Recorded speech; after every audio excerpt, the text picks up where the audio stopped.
Greetings, and welcome to Ealdormere at Home, the web series dedicated to keeping the North folk connected.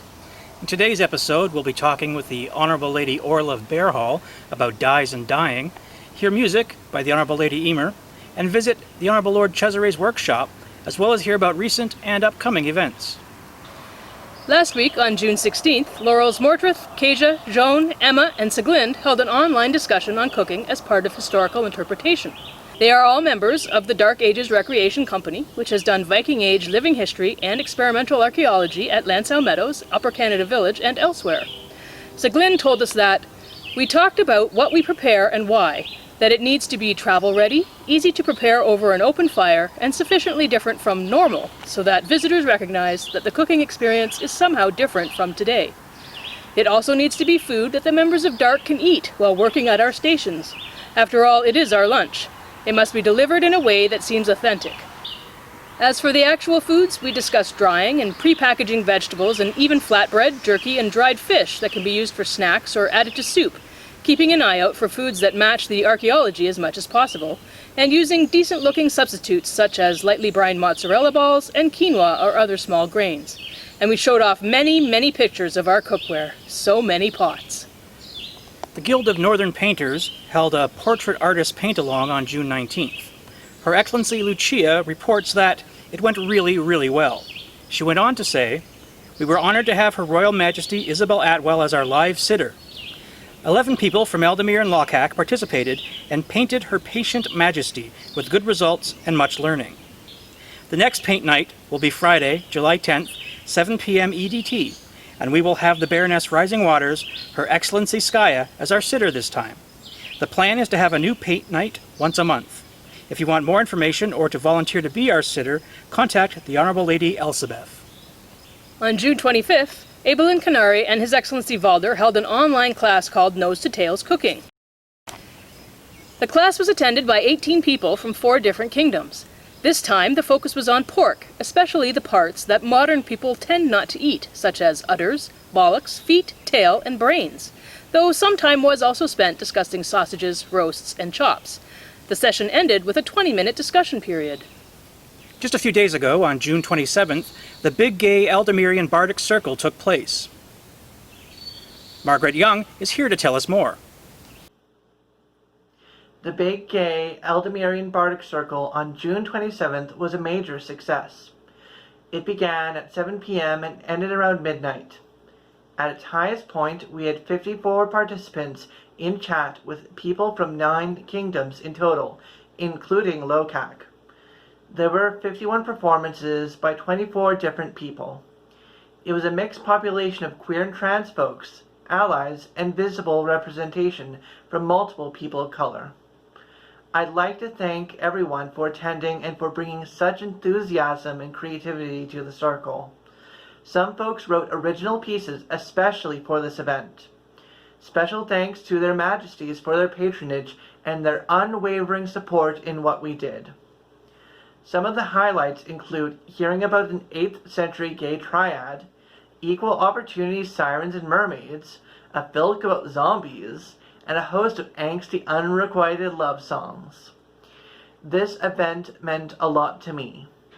We made space full of joy and where oddness was accepted. We made a space where some of our histories and stories were shared. We got to be the heroes. We drew attention to how many different stories we don't hear about. I'd like to thank everyone once more for making it such a success and encourage folks to bring what we did to their own kingdoms. Have a good day, Ealdormere. Thank you. With the kingdom relying so heavily on Zoom to stay connected, several groups within Ealdormere have pledged to assist with the cost of the kingdom's Zoom subscription. If your group is interested in donating to this endeavor, please contact the Kingdom Exchequer. Time now for Wolves of the Breed, wherein we talk with one of your fellow Ealdormereans. Earlier this week, we had a chance to speak with the Honourable Lady Orlaith of Bearhall about textile dyeing.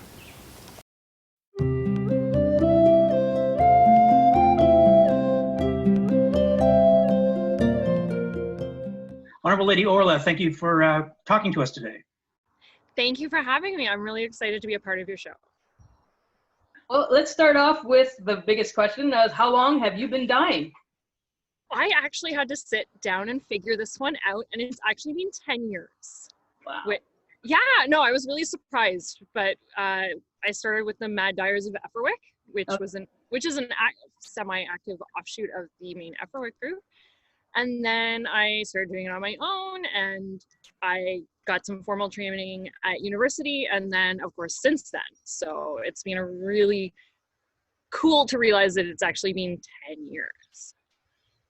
So you came to dyeing through the SCA? Absolutely. The SCA is why I have a degree in textiles. Awesome. Do you have any areas of special expertise when it comes to dyeing? I stick to a handful of plants because I try and forage most of my colors, or grow them, of course. One right behind us, or behind me. And I usually stick to weld, madder, and woad, and then walnut for my darker tones, which are all attested back a millennium and more. So, yeah.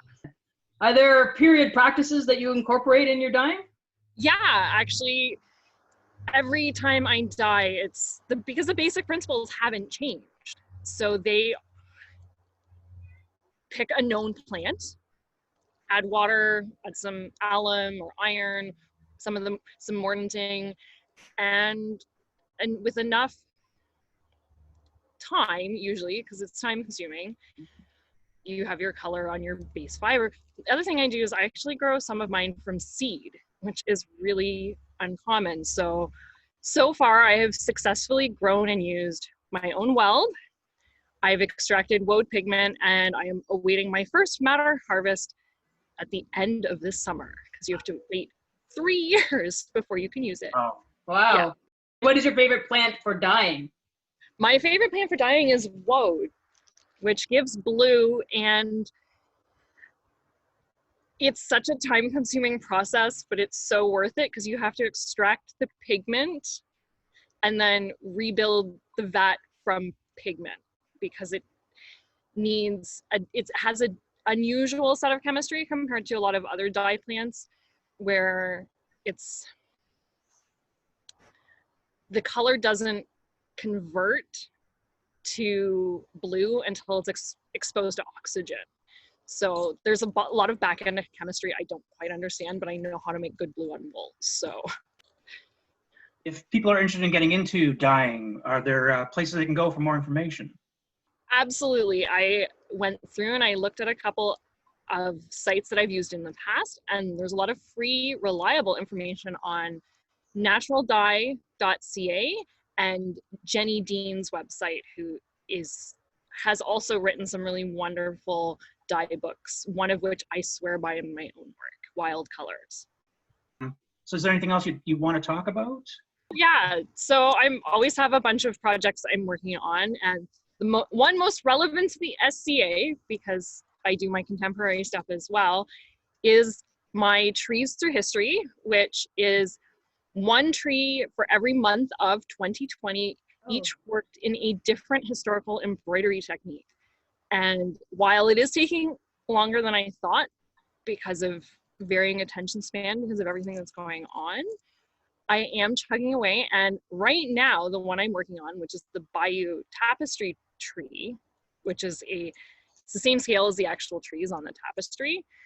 And it is worked entirely in correct dyes for the era. So I'm using, and some of it's my own dyeing, not all of it. For anyone who wants some links to see Orla's work, check out the links in the description, and you can find her on Facebook and Instagram and WordPress. WordPress. Yes. Well, thanks very much for taking some time to talk with us today. Thanks very much for having me, and I look forward to speaking to you again in the future. Bye-bye. This episode, for our musical interlude, we are joined by the Honorable Lady Emer. This is the Poacher's song.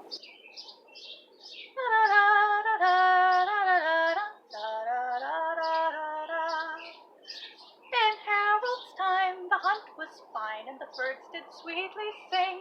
But the bastard came, and all the game became the right of the king. So true English lads all sport to be had, and swift to poaching turned. And so in that way have we e'en today our pleasant supper earned. 1 for the partridge, 2 for the hare, and 3 for the buck and doe. The hunting of the good king's game shall feed us through the snow.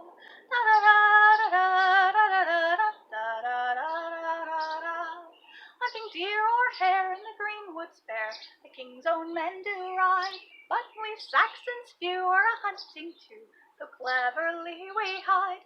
Time and again come the sheriff's men, hunting poachers round the shire. But our prey we've shot and will not get caught, as we feast around our fire. 1 for the partridge, 2 for the hare, and 3 for the buck and doe.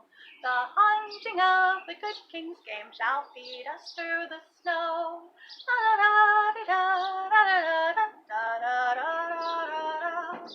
Many say that horse is a finer sport, that poaching's far too cold, and so pass the year drinking fine dark beer, or else some whiskey bold.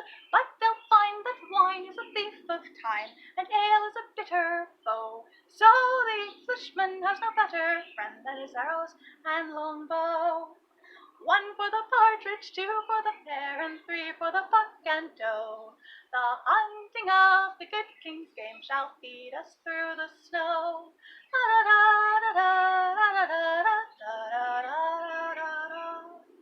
Do not reproach the men who poach within the high king's land. To hunt the game is a noble aim amidst our merry band. For love rare and true is a poacher too, catching hearts within her snare. So give me 1 kiss, and I shall not miss as I hunt the greenwoods fair. 1 for the partridge, 2 for the hare, and 3 for the buck and doe. The hunting of the good king's game shall feed us through the snow. Yes, so 1 for the partridge, 2 for the hare, and 3 for the buck and doe. The hunting of the good king's game shall feed us through the snow. With the 1 for the partridge, and 2 for the hare, and 3 for the buck and doe. The hunting of the good king's game shall feed us through the snow.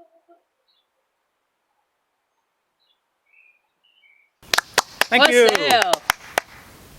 Thank you, Emer. Now for our artisan spotlight, Lord Evan Quicktongue will give us a tour of the Honourable Lord Cesare's workshop.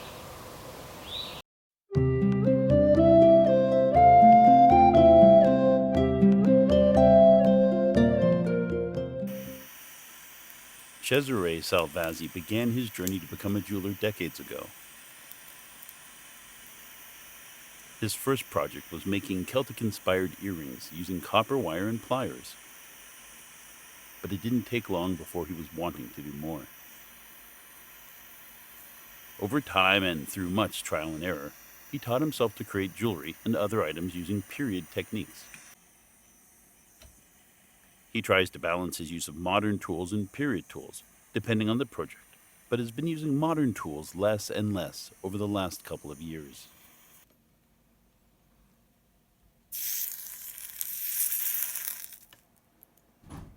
Though he mainly works with brass, he has also made items using bone, antler, wood, glass, and stone. These days, Cesare is most known for his jewelry work, but he got his first Orion, before it was named the Orion, for knife making. Cesare creates items that range from simple tokens to complicated coronets. He has made pieces that span the society's timeline, from Anglo-Saxon brooches to Renaissance pomanders. Each project is designed by working with the client and using extant source images to create something that is unique.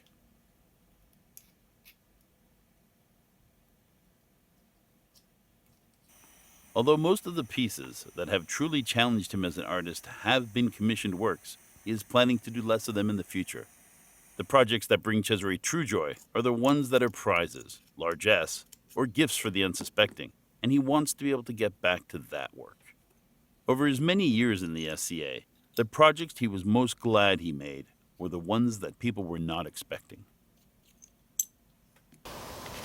Online War of the Trillium starts tomorrow. Rounds 1, 2, and 3 of Jeopardy take place at 6, 7, and 8 p.m. on July 2nd. Jeopardy rounds 4, 5, and 6 are at 6, 7, and 8 p.m. on July 3rd. Children's Jeopardy is 4 p.m. on Saturday, July 4th. On Saturday at 7 p.m., there will be a brief court, followed by a concert, finishing with a bardic circle. The winners of the armored challenges that led up to the event will likely be announced between court and the concert. On July 7th, from 7 to 8 p.m., Lord Sandro de Strozzi de Montefeltro of Callantyre will be holding an online class called Pickles and Preserves.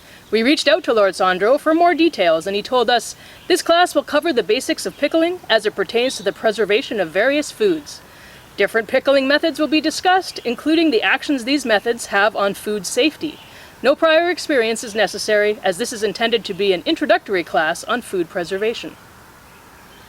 Greyfell's Cloth of Guilt event is fast approaching and begins July 17th at 7 p.m.